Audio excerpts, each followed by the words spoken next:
Hello বন্ধুরা, আমি মনি স্বাগত জানাচ্ছি আজকে আপনাদের আরেকটি রেসিপিতে।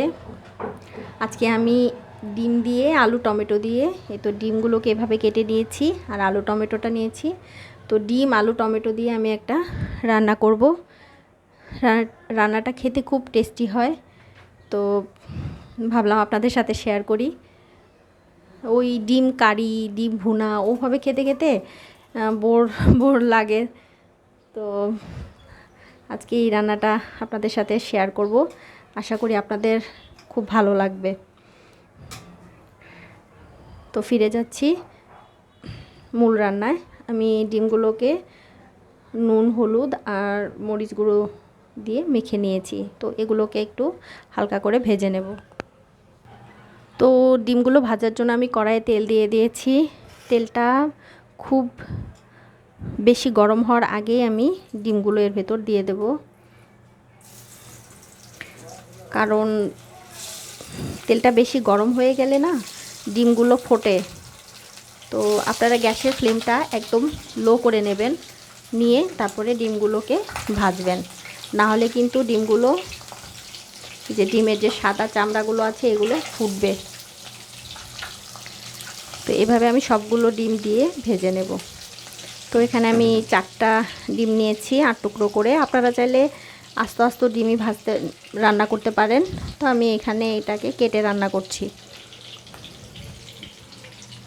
তো এক পিঠ ভাজা হয়ে গেছে। আমি এবার ডিমগুলোকে উল্টে দেব। এই দেখুন, এতটুকু হালকা করেই ভাজবো, এর বেশি কড়া করব না।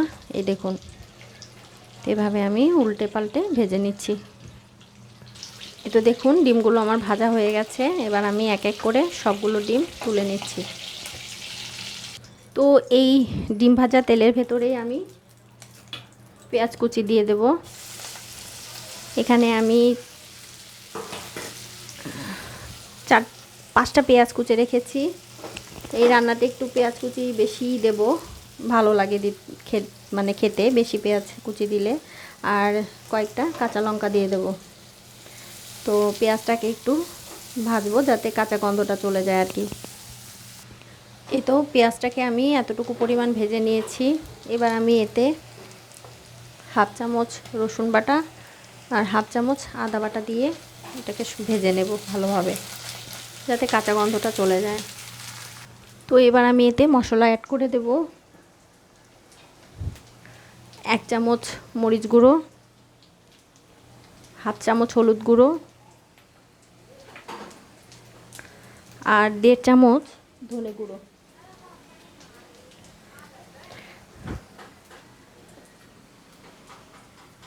আর দিয়ে দেব স্বাদ মতো লবণ। দিয়ে এটাতে অল্প একটু পানি অ্যাড করে দেব,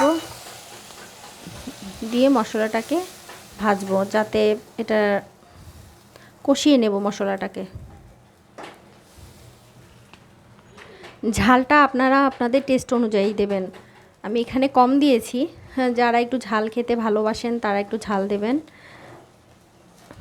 আর যেহেতু আলু দিয়ে রান্না করছি, তো একটু ঝাল দিলেও এটাতে সমস্যা নেই, কারণ আলু তরকারিতে একটু ঝাল না হলে আবার টেস্ট লাগে না।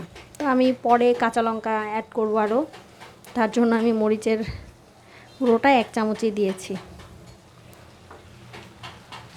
এই তো মশলাটা দেখুন উপর দিয়ে তেল ছেড়ে দিয়েছে। এবার আমি এখানে তো কেটে রাখা আলু আর টমেটোগুলো এর ভেতর দিয়ে দেব। আলুগুলোকে দেখুন এতটুকু মোটা করে কেটেছি, আলু ভাজির মতো না। এখানে আমি 3টে বড় আলু নিয়েছি। আপনারা আপনাদের পরিমাণ মতো রান্না করবেন, ফ্যামিলি মেম্বার যেরকম সেরকম পরিমাণ মতো। তো এই মশলার সাথে আলু আর টমেটোটাকে একটু ভেজে নেব ভালোভাবে। এই তো 2 মিনিটের মতো একটু ভেজে নেব।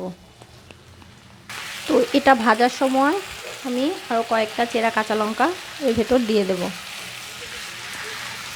দেখুন এটাকে আমি মশলার সাথে 2 মিনিট ভেজে নিয়েছি।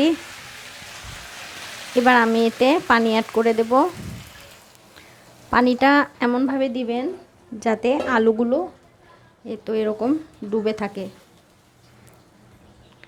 তো এবার আমি গ্যাসের ফ্লেমটা লো করে এটাকে ঢেকে দেব। তো ফিরে আসছি। এই তো ফিরে এলাম আমি 5 মিনিট পর। এই তো দেখুন 5 মিনিটে আলু সেদ্ধ হয়ে গেছে আর টমেটোগুলো সুন্দর মানে একদম গলে যায়নি। তো এবার আমি এর ভেতরে ডিম ভেজে রাখা ডিমগুলো এক এক করে দিয়ে দেব। দিয়ে আরও কিছুক্ষণটাকে ফোটাবো। তো এটা আমি গ্যাসের ফ্লেমটা লো করেই রান্না করছি। হাই হিটে রান্না করলে টেস্টটা পাওয়া যাবে না, তার জন্য। তো এটাকে আমি আরও 5 মিনিট ফোটাবো। তারপর আস্তে আস্তে একটু গরম মশলার গুঁড়োও দিতে পারেন, বেটেও দিতে পারেন দেব। আর নামানোর আগে একটু ধনেপাতা দেব। তো 5 মিনিট ফুটিয়ে নিয়েছি। তো এবার আমি 1/4 চামচের মতো গরম মশলা বাটা অ্যাড করে দিলাম। আপনারা চাইলে গুঁড়োটাও ইউজ করতে পারেন। এটা দিয়ে আরও 3 মিনিট এটাকে ফোটাবো। এই তো ফিরে এলাম 3 মিনিট পর। তো এবার আমি এতে ধনেপাতা কুচি অ্যাড করে দিলাম। ধনেপাতা কুচিটা অ্যাড করে দিয়ে আমি আর 2 মিনিট এটাকে চুলায় রাখবো। তারপর আপনাদের পরিবেশন করে দেখাচ্ছি।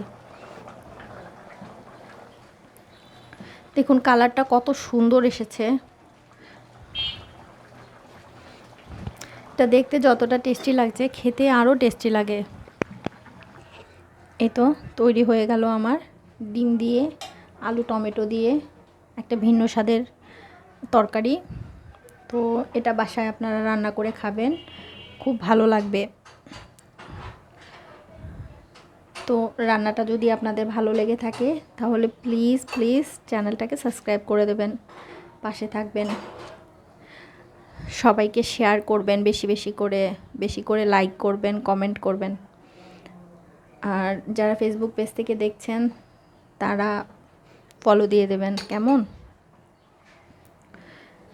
তো সবাই ভালো থাকবেন, সবাই টেস্টি টেস্টি খাবার রান্না করে সবাইকে খাওয়াবেন।